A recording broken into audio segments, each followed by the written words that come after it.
영국의 합동공격에 중국 붕괴 시작된다. 영국 해군의 최신형 항공모함인 퀸 엘리자베스 함이 약 7개월간의 인도태평양 지역 군사 협력을 위해 모항이 포츠머스 왕립 해군기지에서 22일 출항했습니다. 퀸 엘리자베스 5는 인도태평양 지역에 대한 관여를 강화하는 영국 정부의 정책에 발맞추는 한편 세계의 질서를 흐트러놓고 있는 중국을 견제하기 위해 바다에 나섰는데요. 중국은 지금 바짝 쫄아 있습니다. 영국이 31억 파운드, 약 4조 9천억 원을 들여 건조한 길이 280m의 6만 5천 톤급 최신의 기대항모인 엘리자베스는 병력 1,600명과 수직 이착륙 기능을 갖춘 F-35B 36대를 비롯해 중형 대잠 헬기와 공격 헬기 등을 동시에 탑재할 수 있습니다. 특히 엘리자베스 함의 가장 큰 특징이라고 할 수 있는 대형 경납고 안에는 탑햇이라 불리는 부분이 있는데 천장에 달린 거대한 크레인으로 로터크래프트를 헬리콥터에서 분리하거나 F-35의 엔진을 교체하는 것도 가능합니다. 이런 강력한 지원 설비 덕분에 F-35B 24기 기준으로 일일 평균 72소티, 최대 110소티에 달하는 작전을 수행할 수 있으며 5일간 420소티 정도의 효과적인 작전 수행력을 유지할 수 있습니다.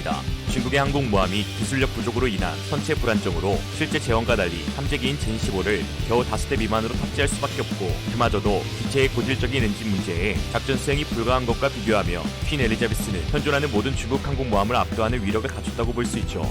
중국의 심장을 저격할 이번 작전은 지난 3월 영국 정부가 발표한 외교안보 정책 통합 리뷰에서 할 수 있듯 인도태평양 지역으로 외교 반경을 넓혀 중국을 견제할 목적에서 비롯된 것입니다. 이번 순방을 통해 민주주의 가치관을 공유하는 나라들과의 방위 협력을 한층 더 강화할 계획인데요. 특히 한국과의 협력이 눈에 띄는 부분입니다. 왠지 중국이 나들수록 한국의 가치가 올라가는 것 같습니다. 그래도 좀 그만 깝쳤으면 좋겠지만 영국 항모는 올해 8월과 9월 사이 한국으로 입항할 것으로 보입니다. 국방부는 한국과 영국 간 국방협력 증진을 위해 올해 하반기 영국 퀸 엘리자베스 항공모함 전단에 부산항 기항 요청을 수용했다고 밝히면서 군사협력을 기대했는데요. 영국 국방부 차관인 애너벨 골디도 지난 4월 7일 박지민 한국 국방부 차관과의 전화통화에서 한국을 주요 지역 파트너 국가로 언급하고 한국과 영국이 국방 분야에서 교류 및 협력을 확대해 나가기를 바란다고 밝혔습니다. 한국은 현재 영국의 반중전선의 가장 중요한 핵심 국가로 포함되어 있습니다. 올해 6월에 개최될 G7 정상회의에서 의장국을 맡은 영국은 한국을 공식 초청하기로 했는데요. 조 바이든 미국 행정부 역시 G7을 한국이 포함된 민주주의 10개국으로 확장하겠다는 구상을 갖고 중국에 대항하는 새로운 국가 협의체를 만들어야 한다고 제안하고 있습니다. 커트 캠벨 백악관 인도태평양 주정관은 지난 1월 중국에 효과적으로 대항하기 위해서는 경제와 군사 영역, 투트랙 전선 모두 구축해야 한다고 하였습니다. D10이 또 하나의 반중 전선으로 변모할 것임을 단적으로 보여주는 것이죠. 이에 영국과 한국의 군사적 협력이 주목을 받고 있습니다. 특히 한국군과 정부 일각에서는 이번 항모의 방한을 계기로 한국의 3만 톤급 항공모함 건조 계획과 관련한 양국 협력이 본격화할 것으로 관측하고 있는데요. 영국은 한국의 항모 건조 계획에 비상한 관심을 두고 기술 협력과 운용 인력 교육 등 파트너십 구축을 희망하는 것으로 알려져 있습니다. 한국을 대중국 압박의 히든카드로 삼아 한국의 항모 전단과 함께 중국의 태평양 진출을 막겠다는 전략이죠. 노가다 김씨들의 손끝에서 발휘되는 세계적인 조선 기술과 화력에 살고 죽는 국방부의 콜라보레이션으로 만들어낸 한국 항공모함은 중국의 가장 큰 위협이 될 것입니다. 한국 해군은 오랜 수건 사업인 항공모함 건조에 본격적으로 착수하였습니다. 이에 영국은 퀸 엘리자베스급 항모 건조 기술과 F-35B 스텔스기 운용 노하우를 제공할 수 있다고 전해왔으며 언론 매체 텔레그래프는 이와 관련해 영국의 국제통상부가 한국 측과 비공식 대화를 시작했다고 전했습니다. 경항모를 건조하는 데는 F-35B 등 수직 이착륙 전투기의 고열을 견디는 갑판 기술과 전투기 이착륙에 따른 갑판 형태들의 기술이 중요한데요. 지난 1월 해군이 공개한 항모 개념도는 영국 퀸 엘리자베스 함의 갑판과 매우 흡사했습니다. 기존 개념도에서는 함교가 한 개였는데 새로운 개념도에서는 함교가 퀸 엘리자베스 호와 같은 2개로 늘어났습니다. 함재기를 비행 갑판으로 이동시키는 엘리베이터 2기가 오른쪽에 집중된 것도 유사합니다. 이와 관련 영국 언론은 퀸 엘리자베스 함 제작을 위해 밥코, 배 시스템즈, 탈레스 등이 연합해 개발한 선진 체계와 디자인을 한국에 제안했다고 전한 바 있습니다. 군군식 한국국방안보 포럼 대외협력국장은 영국은 G7과 더불어 군 협력을 확대하려는 국가로 인도태평양 핵심 국가인 한국을 점찍고 노력을 기울이고 있다며 전세계 해상 강국 중 하나인 영국은 한국 항모 건조에 기술적으로나 교리적인 측면에서 도움을 줄 수 있는 충분한 역량과 경험이 있다고 설명했습니다.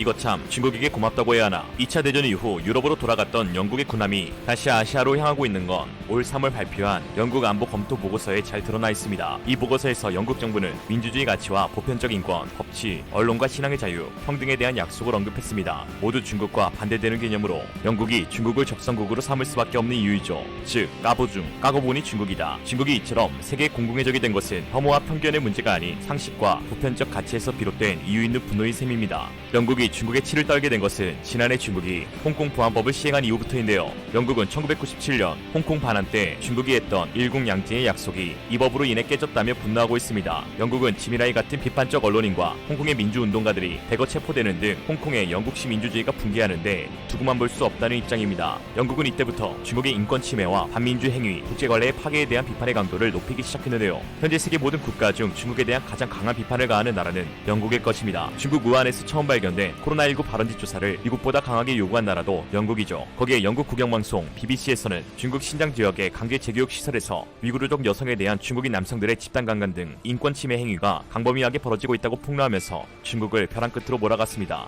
BBC의 폭로 이후 중국은 BBC 월드 뉴스에 중국 내 방영을 금지하면서 자기 발등을 찢는 보복을 했지만 손해는 중국 측이 훨씬 클 것으로 예상됩니다. 영국은 사용할 수 있는 패를 여러 쥐고 있는 반면 중국은 할 수 있는 것이 아무것도 없기 때문이죠. 그러니 소국이 대국에 대항해서 되겠습니까? 영국은 지난해 5월 영국 해외 시민 여권을 가진 홍콩 주민 31만 4천 명에게 원하면 영국 시민권을 부여하겠다고 발표한 데 이어 올해 1월 말부터 BNO 여권을 가진 홍콩 주민과 그 가족에게 특별 비자 신청을 받기 시작했습니다. 그 대상자는 290만 명으로 홍콩 인구 750만 명의 40%에 달합니다. 여기에 6개월 단기 비자로 영국에 입국할 70만 명까지 합치면 홍콩 주민의 절반이 중국화된 홍콩을 떠날 수 있습니다. 이것이 현실화되며 중국은 경제 붕괴를 일으킬 만한 큰 타격을 입게 되는데요. 홍콩은 더 이상 경제 허브로서의 기능을 갖출 수 없게 될 것이고 미국을 피해 홍콩으로 대규모 상장된 중국 기업들의 몰락은 피할 수 없게 되죠. 돈 없는 중국은 뭐다? 먹이 뭐야 죽는 거지. 이러한 국제사회의 비판과 제재에도 중국은 홍콩에 대한 영향력을 더욱 강화하는 홍콩 선거제 개편안을 확정했습니다. 지난 3월 중국의 최고 입법기구인 전국인민대표회의의 상무위원회가 이날 27차 회의에서 홍콩 선거제 개편 등을 찬성 167, 반대 0으로 만장일치로 통과시켰다고 보도했는데요. 위 개편을 통해 중국은 친중 인사들을 의회의 선출직으로 임명하게 되어 홍콩 내 중국 영향력을 더욱 확대할 것으로 보입니다. 그게 결국 망하는 길이라는 걸 잊은 채 말이죠. 아이러니하게도 이러한 중국의 폐악질은 우리나라의 전력 증강에 빌미를 제공하고 있는데요. 이미 그러한 움직임은 눈으로 보이기 시작했습니다. 지난 한미 정상회담에서 미사일 사거리 지침을 해제한 데 이어 반중 전선에 동참하는 국가들을 향한 한국산 무기 수출이 크게 늘고 있습니다. 특히 세계 군사력 순위 6위 한국과 8위 영국의 군사협력 강화에 대한 기대감이 커지고 있는 상황인데요. 현실화될 경우 각각 지상과 해상의 특화된 기술을 중심으로 군사력 증대뿐만 아니라 상호 수출 확대라는 시너지를 누릴 수 있게 됩니다. 전문가들은 한국과 영국의 항모기술 교류를 계기로 한국도 특화된 지상무기 체계 분야에 영국 수출 기회를 얻을 수 있을 것으로 보고 있습니다. 그 가운데 수출 유력 후보로 선정되고 있는 것이 하나디펜스가 개발한 구경 155mm 52 국경장 세계 최고의 명품 자주포 K9입니다. 한국을 비롯해 전 세계 약 1,700문의 K9 기종이 운영되고 있어 세계 자주포 수출 시장에서 독보적인 1위를 기록하고 있는 자주포이죠. 이것도 중국 덕인데 파키스탄이 보유한 중국산 자주포 36문을 인도의 K9 10문이 초박살낸 실전 경험을 제공해 주었기 때문이죠.